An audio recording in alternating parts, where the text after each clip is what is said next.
and welcome back to my top 40 games of all time. We are into the top 10 now, so these really are my absolute favourites, the real best of the best. So let's get started at number 10. At number 10, I have For Sale. Now, I absolutely love filler games, and in my opinion, this is the best of the best. It has everything you want from a filler. It's quick, it's easy to teach and learn, it has plenty of really tough decisions, great player interaction, and it supports up to 6 players. Now, this is a game about buying and selling properties, so there's an auction phase, and there's also like a blind auction phase. And it is just an absolute blast. It plays in a great amount of time, and I've just had unanimous success with everybody I've played this with. And that's from the most casual of players to the most experienced of players. I've done a playthrough of this, a review of this, and you have to check that out on my channel. It just tells you what the game's about. It's absolutely brilliant. It's flawless in my opinion, and it's just an absolute guaranteed fun time. That is For Sale, my number 10 best game of all time. At number 9, I have Deception, Murder in Hong Kong. Now, I'm a huge fan of social deduction games, and this one is amongst the very best.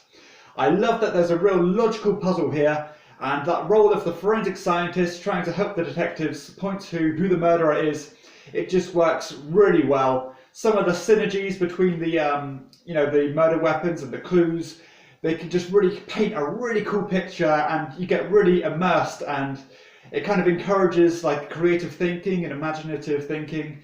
And I just love the theme and the concept of this game. When it works well, it is just an absolute great experience. And again, it is just so immersive.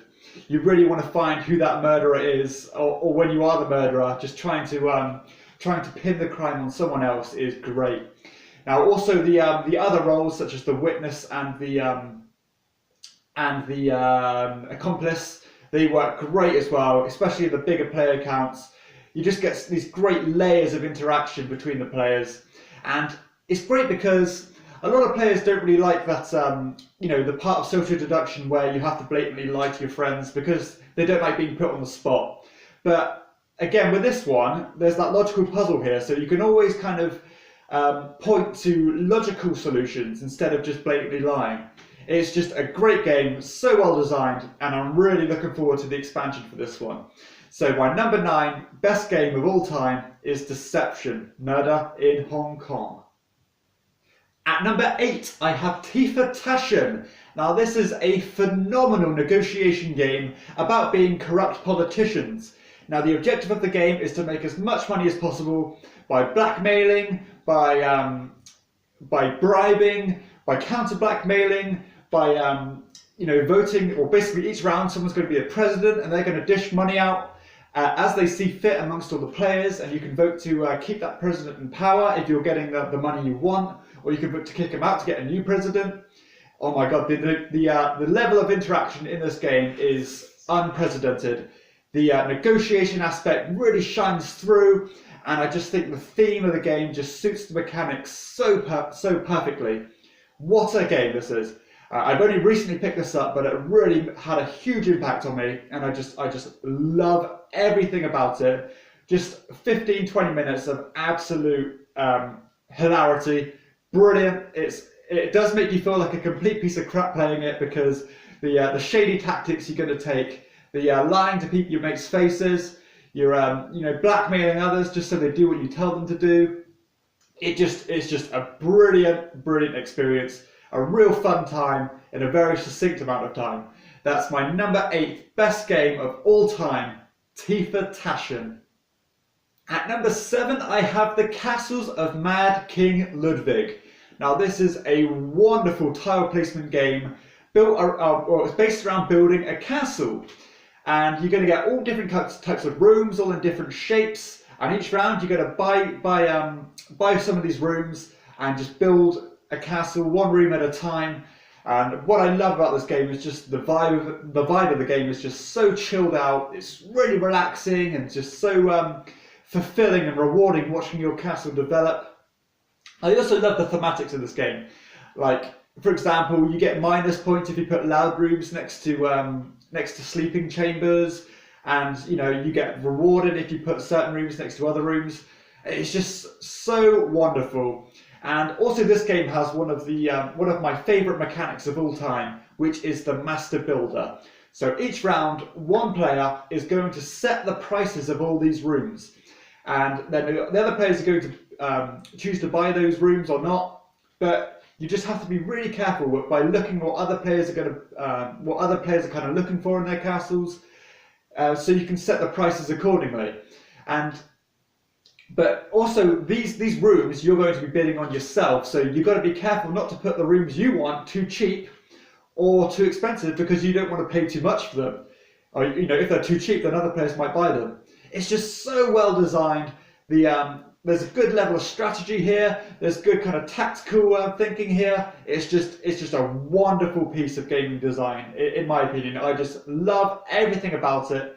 It's just a great game, and my 7th best game of all time. That's the Castles of Mad King Ludwig. At number 6, I have The Lord of the Rings, the card game. Now, this is a cooperative game where you're going to be kind of forging your own deck to undertake a variety of different missions. Now, I just love the thematics of this game. I love the visual appeal. I'm a huge Lord of the Rings fan, and just the level of depth that this game goes into is phenomenal. You're going to see every type of weapon and armor, all the characters, and all their abilities kind of fit the theme so well. And I love the amount of customization here.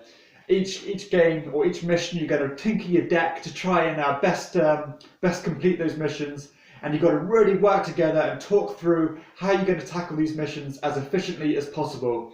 It's a wonderful game, so clever, and I just love how the framework of the game just supports so many different variety of missions, and they all feel so different. They're all so thematic and immersive, and it's just a wonderful game. It's a fantastic cooperative experience, and it even works great solo. One that I highly recommend you check out if you're a Lord of the Rings fan. It's not the easiest game to get into, but once you get over that kind of learning curve, it really does pay off. A fantastic game, and one that I hope to play more and more in the future, because I absolutely love it.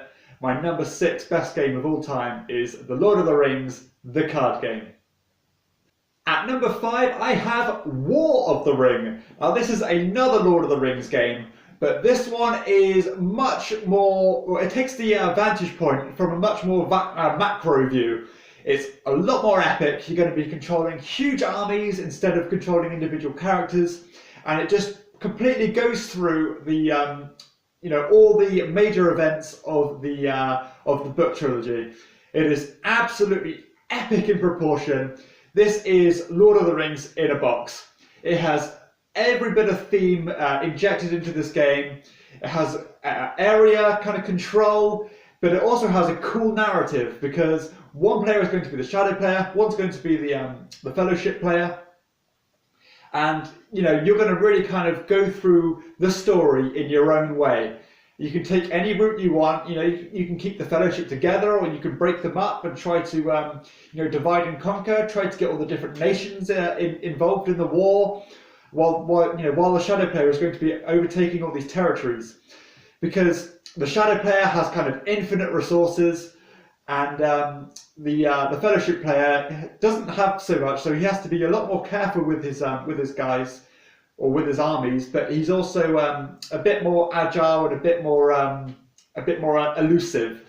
It's just a brilliant game. So many layers here. You can lose by military means, or if you're the fellowship player and the shadow player completely overtakes all the free lands, then that's a way of losing. But you can also lose by getting corrupted by wearing the ring. It's so epic. Great miniatures. Well, I say great miniatures. This game comes with like 200 miniatures. So considering the amount of pieces you get with this, the miniatures are really cool. Board is huge. It's brilliant. It's so epic, and this game is to Lord of the Rings what Star Wars Rebellion is to Star Wars. If you love Lord of the Rings, then you have to buy this game. It is fantastic. It's pretty complicated, but well, to start with, it's complicated. But the more you play it, it's really not too bad at all. Just an amazing game. That's War of the Ring. At number 4, I have Through the Ages. Now, this is another game I would describe as epic, but this one's a civilization building game where you're going to start in the real primitive times and build your civilization up as the years go by getting better technology, better science, better food production, better resources, better leaders. This game goes into so much detail, so many paths to victory. You know, you can go the military route, you can go the science route, you can, it's so deep, so strategic. The synergy between all the cards, all the tactics, it is just absolutely genius. And I don't use that word lightly. This game it goes into levels of design that I would never even comprehend being able to do myself. It's fantastic. It's hugely or widely acclaimed, and so rightly so. This is a phenomenal game. Now, the only thing that holds this back is that it can take a very long time to play, but the more you play it, the quicker you get. And I would stay away from playing this at 4 players because the level of downtime can be quite significant. But it doesn't take away from the game itself. It is just ingenious, and if you love watching something develop that you've built yourself, this is the game for you. If you love strategic, deep games where you can really put your own stamp on things, then this is for you. So that's my number 4 best game of all time, Through the Ages. At number 3, I have tzolk'in, the Mayan calendar. Now, this is a worker placement game with an amazing twist, because the board is built up of these separate gears, and you're going to be placing your workers on these gears, and the longer you leave them on there the longer they're on there, the better reward you're going to get back. And you have to really carefully time when you're going to put them on and when you're going to take them off. And just that level of planning and detail is absolutely, it's a brain burner, but it's so enjoyable and rewarding when something you plan for pays off. And the way that these gears interact with each other, or in fact the way that everything in the game interacts with each other and kind of interlocks, is absolutely phenomenal. It's just a wonderful game. It plays in about an hour and a half, and it's just the most engaging hour and a half you'll ever play. This game has everything I love about games. It's got the thinkiness, but it's got the visual appeal. It's fun. It's strategic. It's got tactics. You've got to be careful because every quarter of the game you've got to feed your workers. There are loads of moving parts, literally, in this game, in fact. But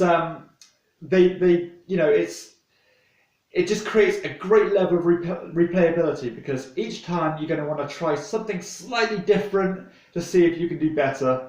And I just love everything about this game. It ticks every box for me, and that's why it's my 3rd best game of all time. A truly phenomenal game. That's tzolk'in, the Mayan calendar. At number 2, and just missing out on the top spot, is El Grande. Now, El Grande, in my opinion, is the personification of elegance. There is nothing at all in this game that doesn't need to be there, but it is still jam-packed of the toughest decisions, the great tactics, amazing player interaction, and just a constantly evolving state of the board. It's area control in its purest and most magnificent form. I just love everything about this game. It offers a truly great experience within about an hour and a half. The game just flies by, and I could play it again and again. This game is, to me, what I love about board games. It is just the most elegant and streamlined of rule sets, but within that framework, there's just an infinite just amount of possibilities, and just the way you're going to be constantly adjusting what you're doing, knowing when to give up certain territories, knowing when to push certain territories, and it is wonderful. I cannot praise this game enough, and the fact that it's over 20 years old, it just blows my mind, because it is as fresh as any game on the market right now. This is a game I think should be in every gamer's collection, and again, I couldn't praise this enough. It is phenomenal. That's my number 2 best game of all time, El Grande. And finally, at number 1, I have The Resistance Avalon. Now, this is a pretty simple social deduction game, which might be surprising to some why it's my number 1 game of all time, considering the amount of strategic games that have been on my list. But to me, no other game competes with The Resistance Avalon in a more visceral and raw way, because just the level of emotion this game brings out of players is just unrivaled, and I find it so immersive and so engaging, and I just cannot get enough of this. I could play this all night and just not even slightly tire of it. I love just the multiple of layers and depth that the interaction can, or the role cards can bring in relation to the player's interaction. It's so clever, and it's just so visceral. You know, you've got to really know how to get into players' minds and know how to convince them. And I just love that raw player interaction. And yeah, I appreciate these games aren't for everybody, but for me, they are what I love about this kind of interaction. And I honestly, I cannot get enough of this game. I think it is ingenious. I try to keep it special by not playing it too often, because I don't want to ever look at this game and not feel the way I feel about it. I just absolutely adore it, and I don't see that changing anytime soon. So that's it. My number 1 best game of all time is The Resistance Avalon. So that concludes my top 40 best games of all time. I've really enjoyed going through these games, and again, I love them all so much, and I've really enjoyed talking about them. If you've enjoyed the videos, please hit like and subscribe to my channel, and also check out my other videos, because I've talked about a lot of these games in more detail, so I'd really appreciate it if you could do that. For everyone else, I will see you next time on Chairman of the Board. Bye.